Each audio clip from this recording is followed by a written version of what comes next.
Hello, I'm Cassie and I'm a facilitator for Living Well Caretaking Control.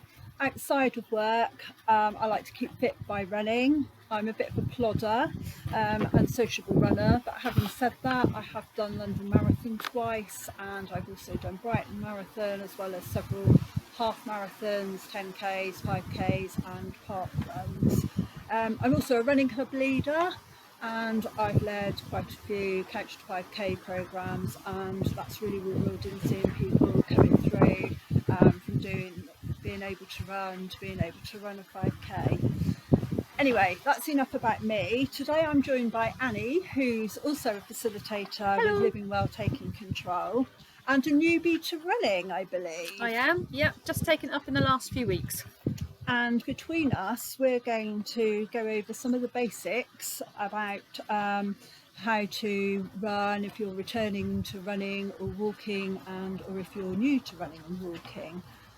We realise that if you have mobility problems, then this may not be for you, but please keep an eye out for our videos about fitness, which are going to be coming out in the near future. So running and walking, it's something that most of us can do, but a lot of the time we just don't. We seem to be now quite programmed to just jump in our cars and drive in short distances rather than using our legs and feet.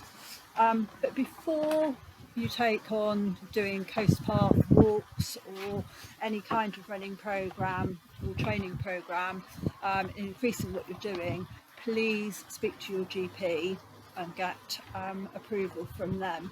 Particularly important if you've got any underlying health conditions, things like heart attacks, high blood pressure, if you've got a pacemaker, if you've got asthma, or if you've got any knee or hip problems or replacements.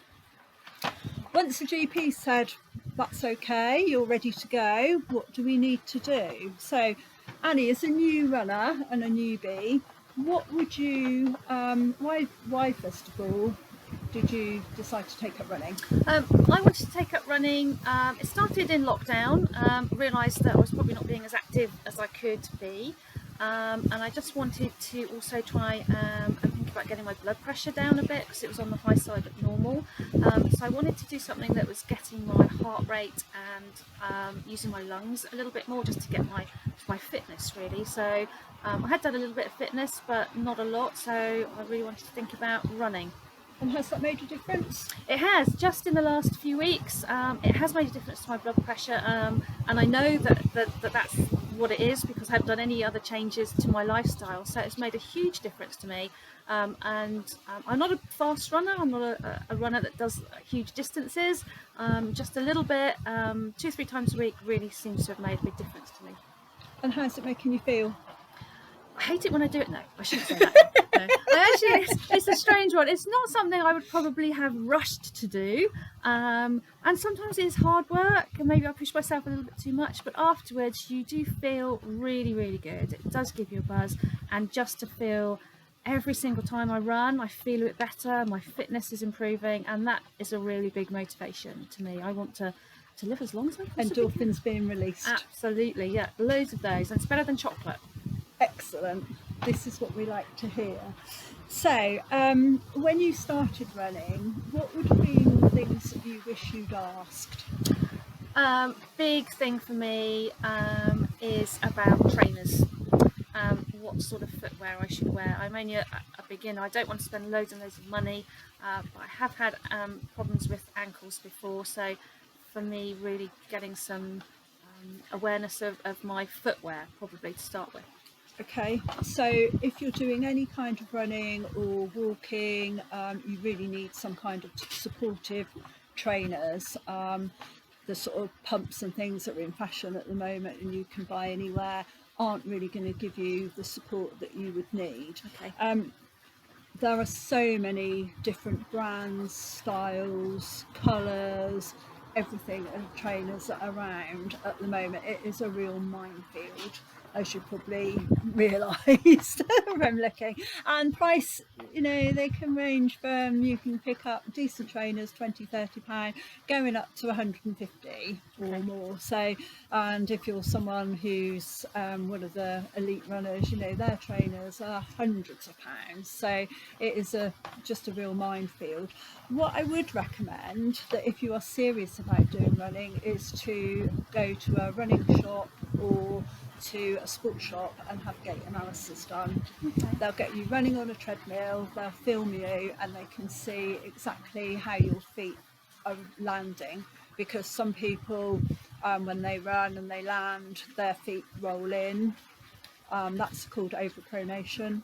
Some people do the opposite and their feet roll out when they run. That's called underpronation.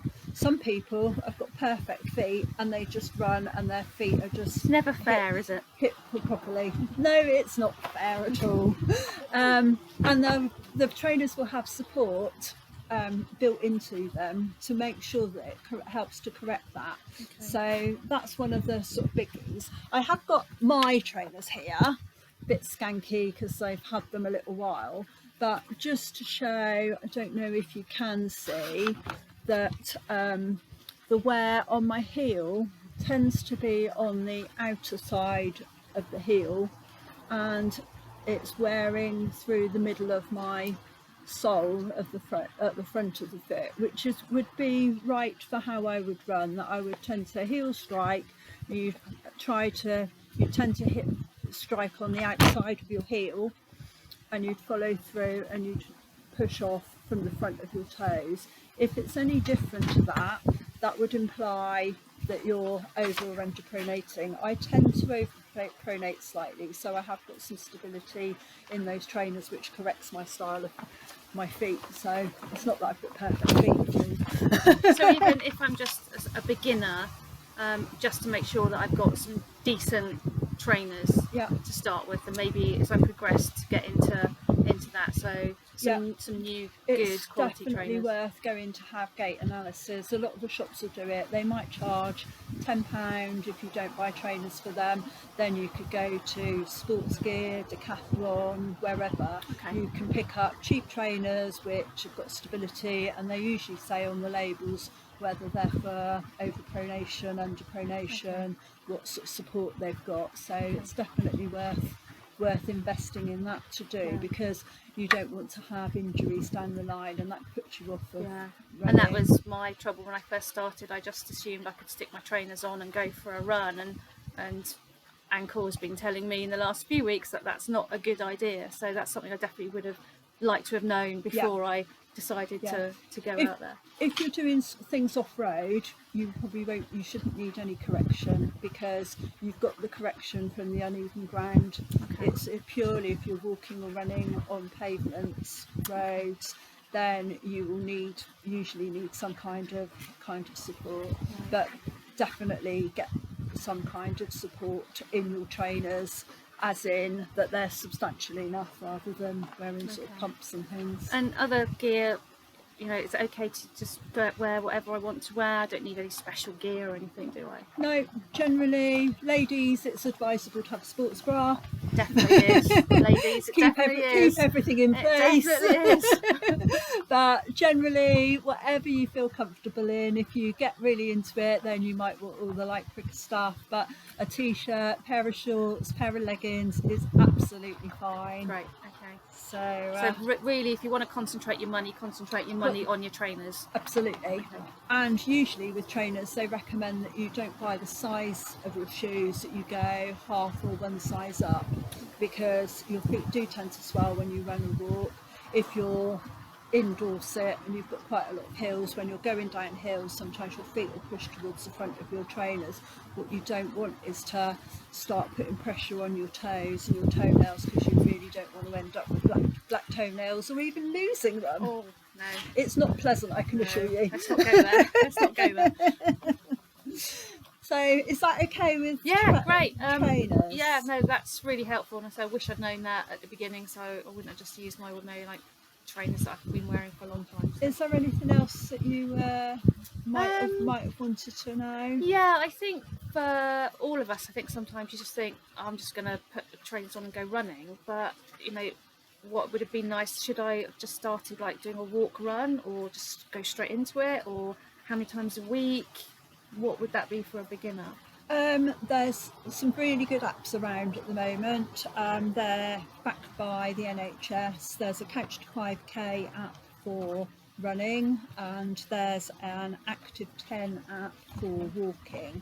And the Couch to 5K app is broken down into 3 runs a week over 9 weeks, and it starts with a run walk programme. You run for something like 1-minute intervals, and you walk for 2-minute intervals or something like that, and you gradually build up over the course of the runs. The first 4 or 5 weeks are fairly easy, then there's a bit of a jump, but if you've done 3 runs a week and followed it, it becomes a lot easier, and it just builds your confidence that you can do it and that you can get there. So that would have been good, because I just literally put my trainers on and ran out the door. Wasn't sure how far I should go. Should I just go until I collapse? Should I just go until I don't feel like I can run anymore? And then, because maybe that first run I didn't go very far, it was maybe a little bit demotivating. So to understand, you need to start off gradually, give yourself the goal to have that, don't do it too much in one go. There, not to do too much, but actually feel really good at the end of doing it, that I've achieved this, and actually I could have done a bit more. Absolutely. It's really leave them motivating. wanting. You should always leave them. Who was a very famous actress said, leave them wanting? I can't remember who it was, but leave them wanting. So also, don't try and run too fast. Conversational pace is good. If you're running on your own, maybe just sort of like try to sing along to a song or something, or have a chat, an imaginary chat with yourself. But as long as no one's watching. But just sort of a conversational pace is good. You shouldn't be so out of breath that you can't talk to anybody. Another mistake I made, I was thinking I should be running really fast. So no, definitely lots of mistakes to be made. The Active 10 app records brisk walking. So as we know, 10 minutes brisk walking is far better than ambling along for loads and loads and loads of steps. And the Active 10 actually records each minute. So each minute that you walk up to 10 minutes is recorded. So you don't have to do it all in one go. Really good if you can, but it doesn't have to be at all. Okay, that's good to know. Yeah, and brisk walking is... How would that make you feel? Just having an elevated heartbeat, heart rate. So, and again, still being able to talk, but maybe a little bit out of breath. Okay, good. But with anything, if you're build up really, really gradually. And if you've got a 10-minute walk around the block, you can then think, well, actually, maybe I could go a little bit faster, but only try and knock a few seconds off at a time when you're doing that, whether you're walking it, whether you're running it. If you suddenly think, well, actually, I could go around the next block, don't try and do that much further in the same time. If you're going to increase your distance, keep your pace nice and slow and allow more time to do that. Okay. Anything else? No, I think that's it for beginning stuff. I know we're going to talk again as we get into other stuff. So no, that would be really good. So trainers, how to start off really, and a bit of motivation. So that's been really, really helpful. Okay. What I would say as well, it's still quite warm at the moment. Take some water with you, make sure you're hydrated, and if you can, make sure that you're hydrated before you go out, so you've had some water beforehand. But it's always handy just to take some with you. I tend to carry a water bottle like that around with me, particularly if I'm walking. If I'm running, I take a much smaller bottle with me, but just where it has been hot, that you may need something. So that's it from us for today. We'll be back again, and next time we're looking at talking about stretching and warming up and cooling down properly, and how to stay safe as it's going to start getting darker, both in the mornings and in the evenings, and lots of people live out in the countryside, so may not have street lights or even pavements. Yeah, that'd be really good, because I didn't start stretching properly and didn't realise I needed to not stretch at the end, so I look forward to hearing some of that. Okay, thanks so much, Annie. Bye guys. Bye.